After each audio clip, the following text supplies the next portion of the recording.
ایک بادشاہ اپنے ساتھیوں کے ساتھ کسی باغ کے قریب سے گزر رہا تھا۔ اس نے دیکھا کہ باغ میں سے کوئی شخص چھوٹے چھوٹے پتھر پھینک رہا ہے۔ ایک پتھر بادشاہ کو بھی آ کر لگا۔ بادشاہ نے فوراً خدام کو دوڑایا کہ جا کر پتھر پھینکنے والے کو میرے پاس حاضر کرو۔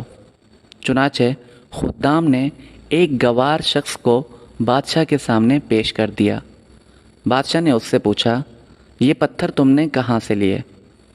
اس نے ڈرتے ڈرتے کہا کہ میں ویرانے میں سیر کر رہا تھا، میری نظر ان خوبصورت پتھروں پر پڑی، میں نے ان کو جھولی میں بھر لیا، اس کے بعد پھرتا پھراتا اس باغ میں آ نکلا اور پھل توڑنے کے لیے یہ پتھر استعمال کر لیے۔ بادشاہ نے کہا، کیا تم ان پتھروں کی قیمت جانتے ہو؟ اس شخص نے عرض کی، نہیں۔ بادشاہ بولا، یہ پتھر کے ٹکڑے دراصل انمول ہیرے تھے جنہیں تم نادانی کے باعث ضائع کر چکے۔